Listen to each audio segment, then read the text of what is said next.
Ada sebuah riwayat yang menceritakan asal mula kenapa ikan tidak punya lidah. Sebuah riwayat yang kompleks, dan admin sendiri tidak tahu kebenarannya.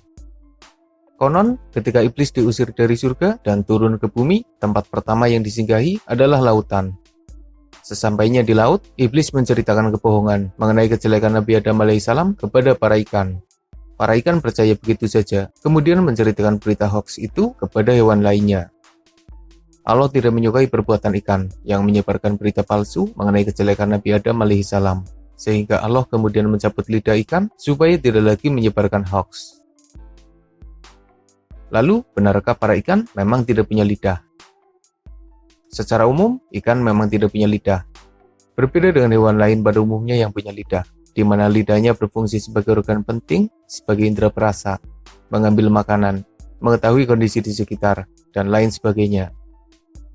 Umumnya, ikan hanya punya tulang lidah yang disebut basihial, sementara sebagian lain punya lidah khusus yang berasal dari lipatan kulit yang ada di bagian bawah mulutnya.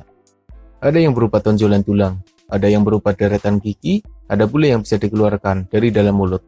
Tapi bisa dikatakan jika para ikan memang tidak punya lidah normal seperti hewan lain pada umumnya. Jadi, bagaimana mereka merasakan rasa makanannya? Meski tidak punya lidah seperti yang lain, ikan masih bisa merasakan rasa makanannya. Bahkan indera perasanya lebih kompleks. Ada yang indera perasanya di dasar mulut, di sekitar bibir, di bagian sungut, dan bahkan di bagian sirip ekornya. Dengan indera perasanya yang unik, ikan bahkan bisa merasakan rasa makanan dari jauh. Tentu saja, itu adalah sesuatu yang luar biasa. Di balik suatu kekurangan, ada banyak kelebihan sebagai gantinya. Ketiadaan lidah normal di dalam mulut ikan mungkin merupakan sesuatu yang menarik perhatian manusia. Tinggal dari sudut mana kita melihatnya. Apakah kita melihatnya dari riwayat yang menjelaskan asal-usul hilangnya lidah ikan, atau kita melihatnya dari sudut pandang ilmu pengetahuan? Berbicara mengenai lidah ikan, ada sesuatu yang cukup mengerikan. Pada beberapa kasus, ditemukan sosok yang mirip monster di dalam mulut ikan. Melihatnya saja sudah menyebabkan rasa yang tidak nyaman. Untung saja kita tidak mengalami hal serupa.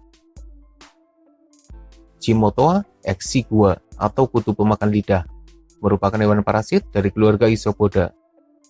Mereka memasuki mulut ikan dari bagian insang. Dengan ukurannya yang kecil, parasit ini menempel pada bagian insang dan mulut ikan. Nah, yang menempel di bagian mulut biasanya adalah betina.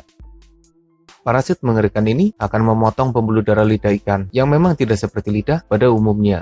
Lalu mereka menempel pada pangkalnya dan berubah jadi lidah baru bagi ikan. Tentu lidah baru yang merugikan karena mereka mengambil keuntungan dari inangnya. Sementara ikan yang jadi korban mengalami kerugian karena parasit itu menghisap darah atau air liurnya. Meskipun tidak ada kerusakan parah lainnya, tapi beberapa ikan menjadi kurus ketika ada parasit yang menempel di mulutnya. Udah nggak punya lidah normal, nggak bisa bersuara seperti hewan lainnya, ditambah ada parasit di mulutnya. Kasian banget ya.